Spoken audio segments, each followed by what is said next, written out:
Come gather round the campfire and hear our ghostly tales of chilling terrors, darkest woes, and anything that goes bump in the night. So cuddle up with your best friend or dare it alone. The darkness is closing in and spirits are calling your name.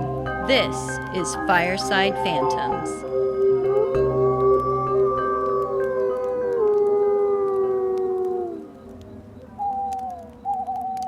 All right, well, I'll go first today. I did the La Isla de la Muñecas, or AKA Island of the Dolls. You guys, this probably. It's a well kind of known story. No? Really? No. Oh, really? Oh, cool. South of Mexico City, in the canals of a town called Xochimilco, is a small island called, and I'm going to try it again in Spanish, La Isla de las Muñecas, or AKA Island of the Dolls. It started with a guy named Don Julian Santana Barrera, and he was just a guy in Mexico. He left his wife and child, and he moved to the island sometime in the late 1940s or early 1950s. It is said that after he moved to the island, he found the body of a little girl floating in the canals next to his home. He also found a doll floating in the canal that he believed belonged to the little girl. He took the doll and he strung it up into a tree as a sign of respect to the little girl. However, he did start to feel as if the little girl's spirit was haunting him. And in order to appease her, he started to string up more and more dolls. He started to grow his own food on the island, and eventually he traded the food to other merchants in exchange for more dolls. So he continued to hang more and more dolls in the trees to appease this dead girl, and he claimed he could hear her whispering to him at night. However, as he strung up more dolls, he believed the dolls themselves were haunted and possessed by the spirit of the young girl. Barrera's dolls came in all sorts of different conditions. Some were nice and like new, but others had missing heads, eyes, and limbs. Body parts were sewn back together in strange ways. They had torn clothes, and some were covered in dirt and mud. And a lot of the dolls that were in actually good condition when he first hung them up, they would decay over time as they were braving the elements outside. So even if he did get nice new dolls and you put them in the trees, eventually Mother Nature would take over those dolls as well. So Barrera continued to collect and hang these creepy-looking dolls for 50 years until eventually there was more than 1,500 dolls covering his island. The dolls themselves started to take on a much more sinister reputation. People claimed to see the dolls' eyes open, their heads move, and they could hear them whispering to each other. Then in 2001, Barrera and his nephew were out fishing in the canals when his nephew decided to leave his uncle for about an hour. When he returned, his uncle was face down in the canal, having had a heart attack and passed out in the water. No way. So it would have seemed like a normal passing, except for the fact that where he died is the exact same spot in which he claimed to have found the body of the dead girl. Oh, God. I've got chills right now. That's so scary. So the canals themselves are said to have a very dark history. They are believed to be haunted by the ghosts of dead Mexican soldiers who perished during the Mexican Revolution and whose bodies were dumped into the canals. It is also believed that the canals were infested with evil snake-like spirits that looked like mermaids. Many believe it was these mermaid spirits that haunted Barrera and lured him to his death, as Barrera had claimed he could hear the water spirits talking to him. And psychics believe that the evil mermaids were also responsible for the death of the little girl that Barrera had found in the first place. So that's some of the backstory around this island and these canals. Another legend tells of a crying woman that haunts the area. In 1521, a young Mexican girl gave birth to twin boys. Their father was the Spanish conquistador named Cortez. A year later, Cortez was seduced by another woman, and he left the mother of his boys for her. When the young mother prayed for guidance, she received a message that if Cortez took one of her children away, his destiny would be to grow up and destroy the Mexican people. Upon receiving this revelation, she took a knife and killed her children in order to protect the people of Mexico. It is said that she still haunts the waterways, crying and looking for her dead kids. So Barrera had said he could hear the wailing screams of a woman and footsteps on the island at times. Ew. Currently, Yeah. Currently, the island is a major tourist attraction with visitors bringing their own dolls to add to the island. Barrera's family has continued to perpetuate the haunting stories by saying the ghost of the young girl still walks the island, therefore, the dolls must stay up. So those dolls are still there. Oh, yes. And if you go online and you just Google search Island of the Dolls, you'll see all the creepy photos.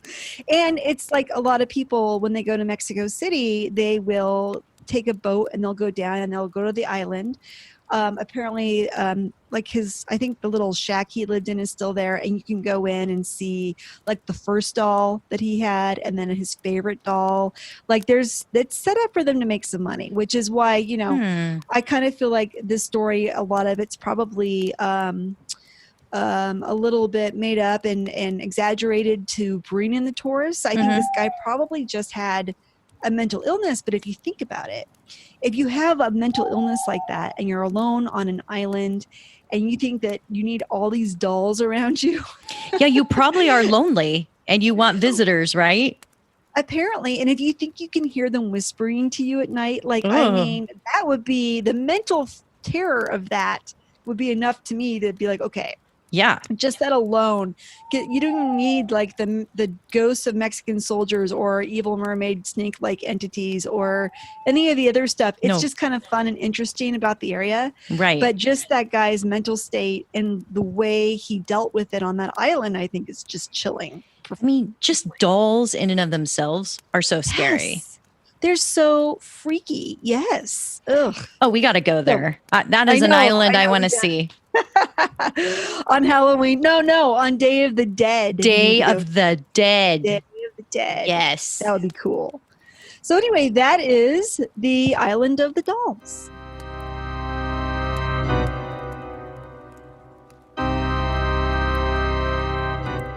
Let's do this, Carol. I'm so excited. All right, Holly. Let's see. Let me get it pulled up here.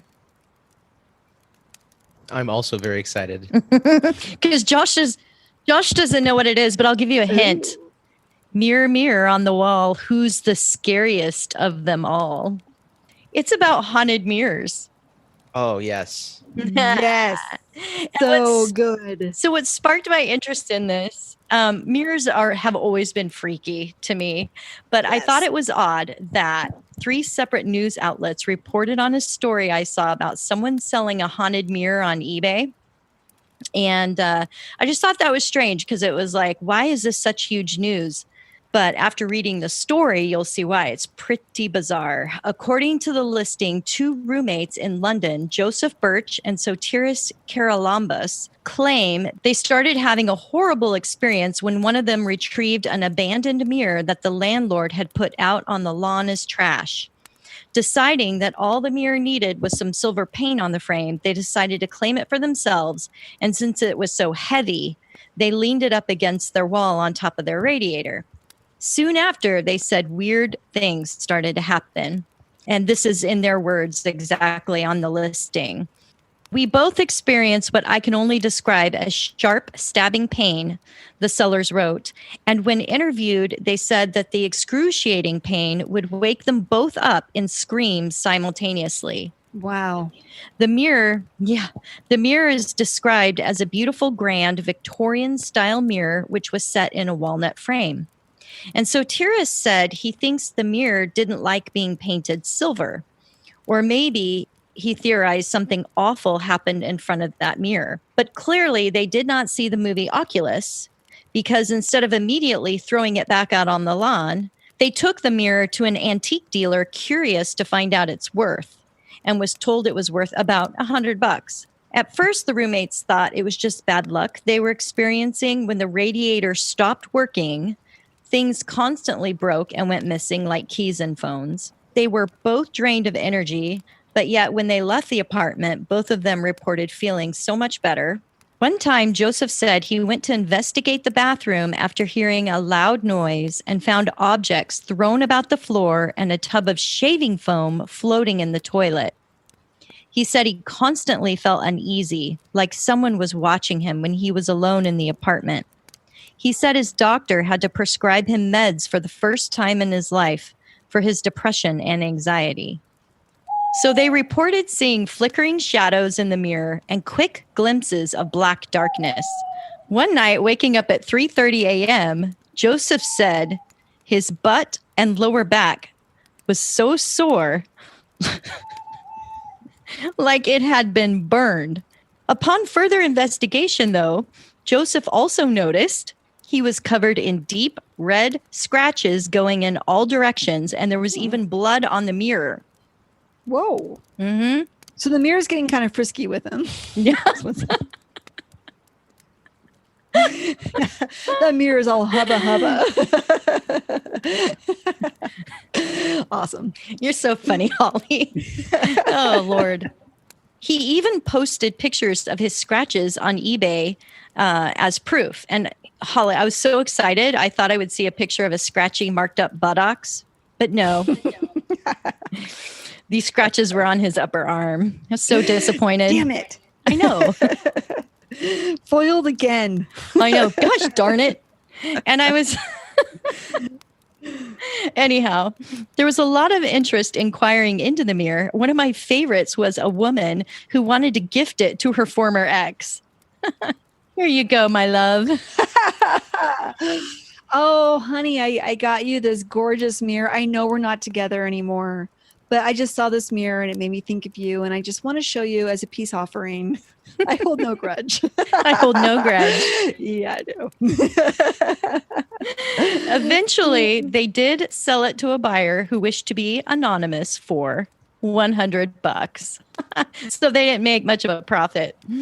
But anyway. Who did they? I know that he said it wants to be anonymous, but do you think it was like one of those people that runs like an occult museum or something like Absolutely. that? That's who would buy that. Mm-hmm. Yeah. Yeah. Yeah. Cool. So there was another cool haunted mirror story out of Gettysburg, Pennsylvania. Okay. Have you heard of the Farnsworth house being haunted? I don't think so. It's been kind of a famous house. It's been featured on the Travelers Channel show Kindred Spirits with Amy and Adam. Okay. And so they've done investigations in this house, but they were called back to investigate because apparently there was an invisible entity acting very scary in the basement of that same house, which, you know, has a long history of being haunted. But the owners were convinced it was coming from the mirror in the basement. So they had an investigator, Barry Strom, come in to determine the age of the mirror.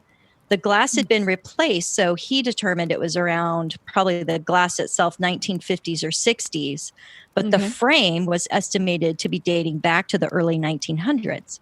Oh, cool. And was suspected of being a frame that actually held, because of its ornate decorations, a painting, and then was later replaced with a mirror. Well, the mirror had come from an estate sale from the Collins family many years prior and was later connected with a possible relative of the Collins, Clarence Collins, who had a very shady history. He was caught trafficking women for prostitution across state lines and was most known for his murder of a Gettysburg tour guide in the early 1900s. Oh, he's So a very nice guy. Yeah. So in particular, this entity seemed to dislike women, especially, and acted towards them in a very frightful, menacing way. Mm-hmm. So they also found out that Clarence Collins was a very skilled painter. And so the theory was that maybe he used one of these frames, the frame that held the mirror, for one of his paintings. Okay. And Amy and Adam did this thing called a psychomantium. And it's a process where you tilt the mirror so that it angles downward enough that you can't be reflected in it. And then you turn off all the lights, and then you light candles so that nothing is visible except for the little candlelight in the mirror, and everything is pitch black. Oh, that sounds creepy. Yeah. And if you're brave enough, you sit and stare into the mirror. And when they did this, they saw a clear image of Clarence Collins. And it's a very scary episode. They talk about it. You can probably look it up on YouTube and you know, relive it.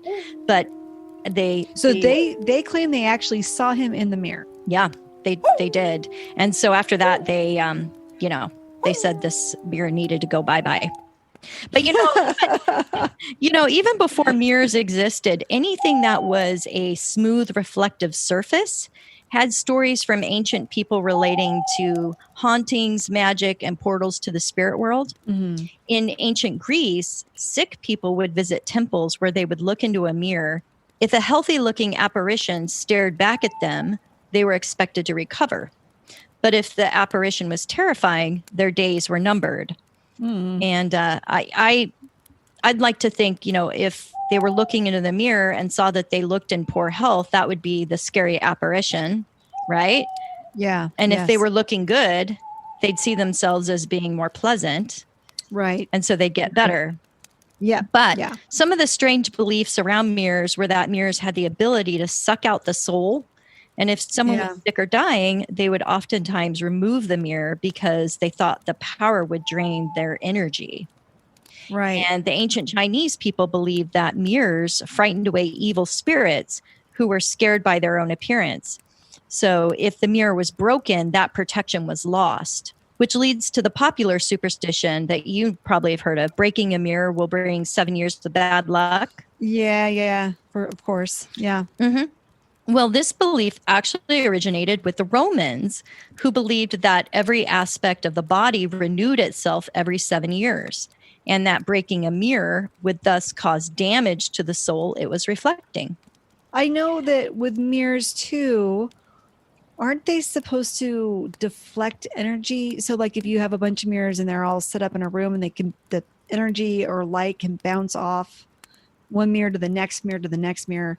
So they're almost like a trap for energy or light because it can get put into like a, mirror box. That's why fun houses are so scary and you can't get out of them. Right. Yeah. Well, some say that mirrors should never be placed in a bedroom because evil entities could spy on you while you're sleeping and even use the mirror as a portal to gain entry into your room. I guess I'll be taking the mirrors out of my room tonight. I saw you looking around. Were you looking at mirrors in your room? Like, yeah, there's a mirror right over there. You better take it down. What, Josh? Oh, I said, were you looking at the ceiling? No. Oh, yeah. I forgot about that mirror up there. I haven't used it for a while, so I kind of forgot it was there. Anyway, so it's for this reason, it is also advised that you should always frequently change the location of the mirror so it doesn't stay in one spot for too long. And it is thought that the solid backing placed in the same position for a long period of time became portals to the spirit world. And stories say that when mirrors are made from natural elements like real wood, silver, or copper, the energy is said to be powerful but less sinister. Because of so many mirrors now being manufactured from plastics and glass, lower entities can more easily come through. And I find that interesting because I was told long ago that the true meaning of sorcery is combining two or more natural elements to create a new object or substance not found in nature. Some old religions considered this taboo because anything made in this way will in the end bring more harm to mankind than good. So if you think about plastic especially, it's not able to decompose. There may be some shred of truth to this. And people have reported paranormal activity after using mirrors for divination and scrying, possibly because they didn't know what they were doing. And it is thought they accidentally created portals. I have a really cool portal story, where people actually have told their story of the mirror turning into like a portal for them. Oh, cool. And this one was submitted to truehorrorstoriesoftexas.com by a South Texas man. And he said this story was told to me by one of my cousins during a cookout. So this story is relayed from his point of view. Okay. I had a friend from Mexico that one day purchased an old Victorian-sized wall mirror from an antique store, and the seller told him a few warning signs before taking the mirror home. Isn't it strange, Holly, how all these mirrors seem to be Victorian style? I know. I think that's really interesting. And it makes me think of the Fox sisters because that whole spiritualist movement happened in the Victorian age. I know because I looked it up. Look at you doing your homework. That's right. So he said this mirror must always remain covered up during the night. But once my friend got home with the mirror, he admired his reflection before covering it up. When dusk approached and his room started to get dark, he swore he heard someone knocking inside the covered mirror. That's so creepy. Oh, jeez. Yeah, so like the saying goes, curiosity killed the cat, and he uncovered the mirror. And what he states next is really kind of hard to believe.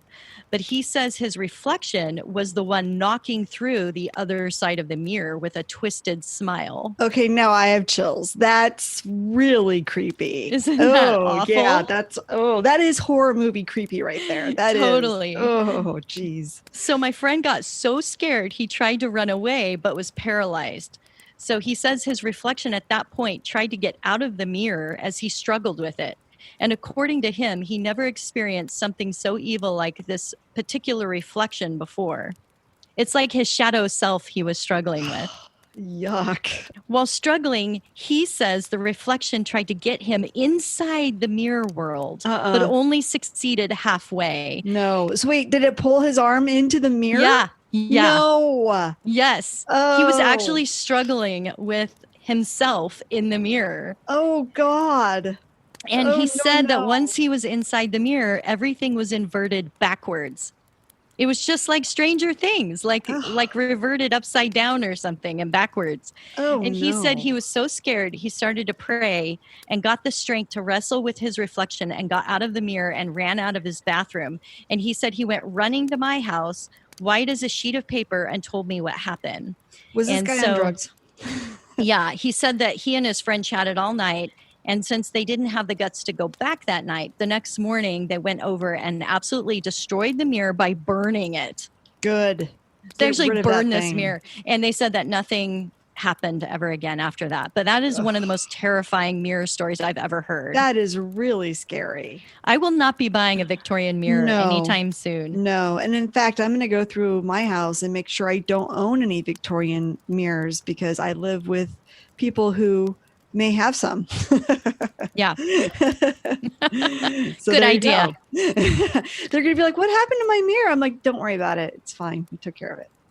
Any reflecting surface that acts like a mirror, including lakes, crystal balls, or the moonlight shining down, even on a sheet of metal, was used. But a curious method now called black mirrors are becoming super popular these days and are being sold in stores and metaphysical expos. Oh, wow. You know what those are? Really scary. I think they're mirrors painted black, right? Well, they're usually made from black obsidian stone. Okay. And black obsidian stone has this glassy shine to it. Okay. But I have seen some that are just made with slate and then painted black with like a glossy black paint. But I think the true black mirrors are made from black obsidian stone. It sounds expensive. Yeah. They allow scryers to stare into the mirror without seeing their reflection. And that's why it's so popular. And a lot of people will try and use them to see images of their future or contact spirits. But I came across an interesting story from a lady who donated one of these black mirrors to the Traveling Museum of the Paranormal and the Occult. It was said that the lady's mother had been practicing scrying with a black mirror she had purchased, and her mother became increasingly distant. When the daughter could manage to get her mother on the phone, her conversations were short and full of gloom and doom. Eventually, she confided to her daughter that no matter how hard she tried, her scrying attempts were not working because she thought the mirror was defective. Finally, after visiting her mother's home and asking to see the mirror herself, her mother, visibly upset, opened a closet, pulled out the mirror wrapped in a black cloth, and gave it to her. When Sarah asked why her mother kept the mirror covered and locked away, her mom started crying, saying it was purely evil. It was at this point she decided just to take the mirror and give it away. Now, the new owners of this mirror decided to bring it with them to their paranormal expos, and they would display the mirror as an item of interest for the public to view. Soon after, this particular mirror started to develop a reputation for being very haunted. People reported seeing their rotting corpse reflected back, and reports of strange visions, warping faces, and a general sense of dread. One curious woman decided to press her palm to the surface of the black glass and wound up spending the next 2 hours obsessively wiping the mirror in an attempt to get the imprint to disappear. She too had claimed to see her own corpse in the reflection, along with other visions that she refused to repeat. And it wasn't until she threatened to smash the mirror that the palm print finally disappeared from the glass. So the mirror has vulnerabilities. Yes. If you threaten the mirror will release you. Because Interesting. mirrors don't want to be damaged. No. At another event, a bunch of people reported the feeling of electricity coming from the mirror as they held onto it, even complaining about sore arms afterwards. One woman claims to have the feeling and taste of her mouth filling with blood. You can follow this whole crazy story on museum at weirdhq.com. And the owners of the mirror are theorizing that after being handled by a few hundred people, it's as if the dark mirror is acting as a kind of battery. There is some precedence for this kind of storage. Throughout history, a number of cultures believed that mirrors had the power to capture energy, even souls. Serbo-Croatian cultures would bury their dead with a mirror in order to trap the soul of the deceased, preventing it from wandering the earth for the rest of eternity. There were also stories that mirrors could capture evil entities and later could be released by breaking the mirror. But some science tends to complement the claim that mirrors can store energy. If you think of solar panels and all the research invested in the use of mirrors to trap and contain sunlight, it could be plausible, right? Yeah, yes. Skeptics say, though, that one is experiencing the Caputo effect, a psychological effect that leads us to react to sensory deprivation with imagination. So when the effect was studied in a lab by placing subjects in front of a darkened mirror for several minutes, they began to think they saw the image of a different face in it. But Really? but when in reality, they were just seeing their own reflection with added details created by their mind. But this doesn't explain regular mirrors and all the stories of seeing phantoms and strange things in regular mirrors. Yes. I mean, every horror movie has a mirror that the protagonist sees the ghost looking at them behind their shoulder. Like it's pretty much a staple. It is. It's so scary. Yeah. So, but it's interesting too that if you're put into a room and you're supposed to stare at this black mirror, it's just like a canvas that your brain has to project anything onto. So it's kind of interesting that you're taking your thoughts and directing them at this black canvas in front of you that anything could develop from. I think that's kind of interesting from a psychological perspective. It totally is. And it just, I don't know if you had this when you were a kid, but I would lay in the dark. And if you just stared out in the darkness, your mind would start forming faces coming at you from the dust particles just that were in the air. I remember looking at posters on my bedroom wall, and the people in the pictures, like if it's, I don't know, I probably had Kirk Cameron on my wall. Like I could see Rick Springfield for Josh. me. I see him laughing. Rick Springfield. I think I had Andre Agassi up there. I don't even care about tennis. It's just so weird. But I remember I could stare at my posters on my wall and I could see the people moving in them. Like I could see their eyes move, and it's very slight, just very slight. But I think it was just because I stared at them for so long, it started to look that way. Yeah. It was weird. Yeah. But either way, I know what we're doing on Halloween, Holly. Yeah. Yes, you do. Yeah. So legend has it, and you haven't found your husband yet, but legend has it that if you stare into a mirror on Halloween night, and some versions say while eating an apple or peeling an apple, at the stroke of midnight with a candle, you will envision your future spouse.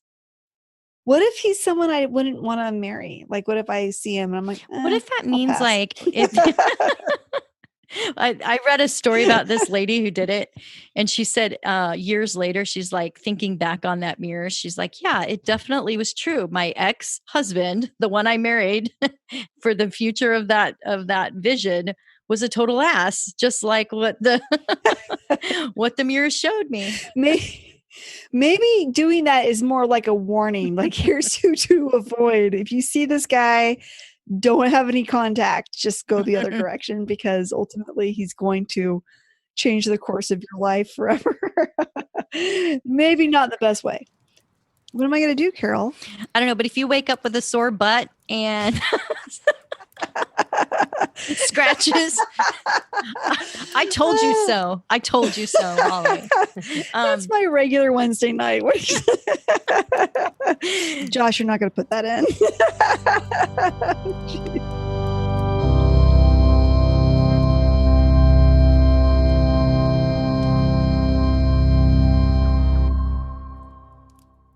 La Isla de las Muñecas, or AKA Island of the Dolls. I'm sorry. Were you speaking a foreign language right then? Yeah. Beautifully. The dolls themselves started to take on, They took the mirror to an antique. I'm going to say that again. So I'm going to let you tell your story. I'm just opening my brain up and letting things come out of my mouth. I'd like to see a ghost without its sheet on. Whoa, there. Take a peek at a ghost under the That's sheets. Super dirty, Carol. I know, I'm super dirty. You're really walking a line right now. Joseph said he felt his butt and lower back. Okay, I gotta get through this shit. Carol, can you still see us? I can. Okay. Do you want to? Of course she does, Josh. That's right. What kind of a question is that? I just wanted confirmation.